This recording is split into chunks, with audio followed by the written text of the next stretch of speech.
I got these notes a long time ago. They're from a guy that worked at Disney years ago called Carson Van Osten, I believe.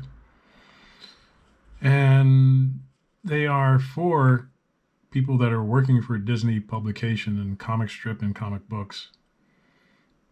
So he made these and called them a kit, the comic strip artist kit. But they apply to all the comics strips, comic books, and animation. Good notes are good notes. So this is page 1, and he says, usually we artists start by drawing the characters in first because that's the most fun. But then when you put in the dialogue balloons, now you've got this space split up by the characters and the words are going all around them. And if you do it the other way by putting in your dialogue balloons first, then you're moving your characters down and you've cut off their feet. Or you're putting the dialogue right over the characters, now you're cutting off this guy's head. You're crowding them out so the guy has to bend down. So then you move the characters down and now you've got all this wide open space and just one balloon above him. So the solution is to put in your rough balloons in blue pencil with the dialogue inside, and then compose your shot. And he says do it on a separate piece of paper, piece of tracing paper, and then you can put that on top of your panel and twist and turn the page, move it up and down and around to see where the characters will fit the best. You can redraw them on that tracing paper, and the dialogue balloons will stay in the same spot. And now you've got a tracing sheet to redraw and make it fit the composition of the panel. Then you can just put the tracing paper underneath your comic paper and trace it off and do your final drawing. Now the characters fit along with the dialogue balloons and the background. So here's page 3. And here he's talking about, and I should have better copies of this somewhere. I thought this was the better copy, but I'll locate it. Here he was talking about doing twins on your drawing. And the other half of this Mickey was, his hand was sticking out just like this. And his feet are at the same angle. And his suggestion is to turn him 3/4. Make it so that things are working in perspective. Give your hands and fingers a more dynamic look. You have 3 characters here, and they're running. And he was saying that you should do each one a little bit different pose instead of all 3 the same pose. Don't use a straight line when you're drawing your character in a pose that's supposed to have some dialogue or thoughts. Give it some kind of action to his pose or her pose. There's Daisy. Some kind of line of action that's dynamic and interesting instead of just a straight line. Here's something that a lot of people probably want to know. How do you do that? You draw a freehand circle. And so a lot of people make this mistake and they do the vertical a little bit smaller than the horizontal. And then when you twist the page around 90 degrees, you can see that it doesn't look right. So now you can make your little correction on it and make it a perfect circle. So here he's saying, in order to avoid making a panel bottom heavy or leaving empty space, turn the drawing upside down. And now when you look at it, you can see the balance is not quite right. You're very light here with this, the dialogue balloons and all this stuff at the top, which is this inverted. So probably you should have moved your composition up, your characters up, so they took up a little bit more instead of having all this empty space around them. Make the characters relate to the background, and he's saying build the background first, then put the character in. do that with props such as cars, horses, bikes. Draw them first in the background and then place the characters inside along with your speech balloons.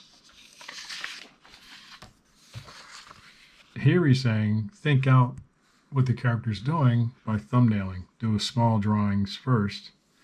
Figure out your poses here are really small. Then you can correct them and then do a larger drawing of it. Also do your facial expressions, small thumbnails. You can use thumbnails to do characters running in a background and figure out the perspective and the composition of that background. And it's a lot easier correcting really small, tiny drawings than it is a large 9 by 12, 10 by 12 drawing. Here he's telling you to design your incidental characters and work them out first before you start drawing the actual comic pages.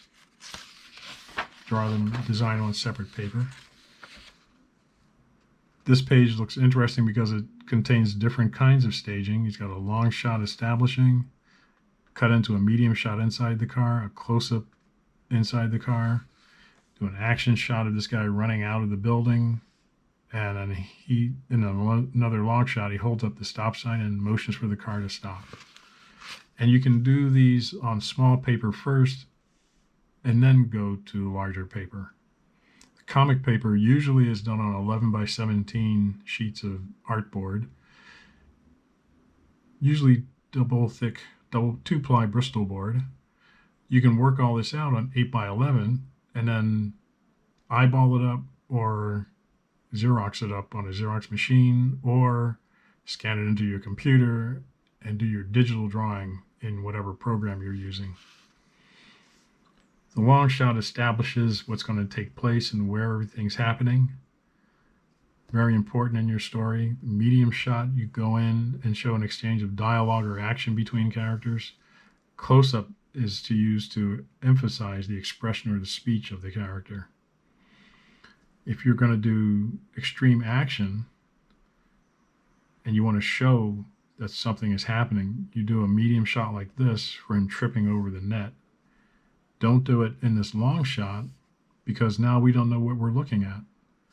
So you have to do action that's going to show Goofy being embarrassed in a close-up like this or a medium shot like this. This long shot, he gets lost amongst everything else, and you're not sure if you're supposed to look at the crowd here or the crowd here or Mickey over here.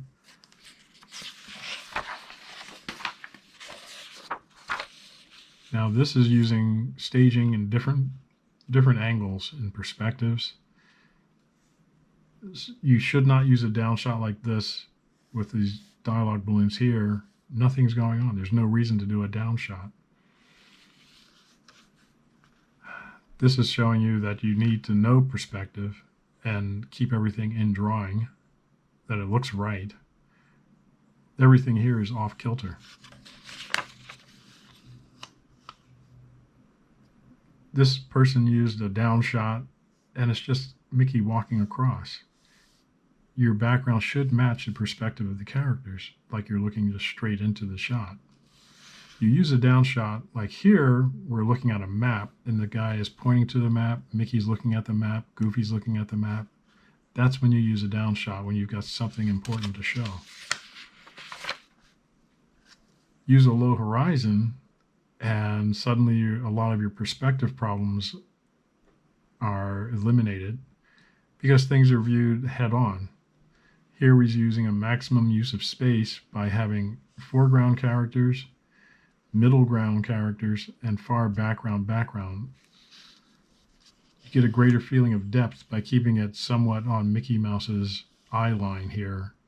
And we know that the ship is far away, and the perspective on the ship, we know that it's a gigantic cruise ship. By using this angle, instead of a down shot, we get more of the emphasis on Mickey and his being happy that this cruise ship has found him. If we did a down shot, he would get lost in the background, and the cruise ship would just be this little square floating on the water. So those are a bunch of tips from Carson from way back when for Disney publication, and I will see if I can find a better copy of this somewhere in my collection of stuff. So until then, keep drawing, and we'll see you next time.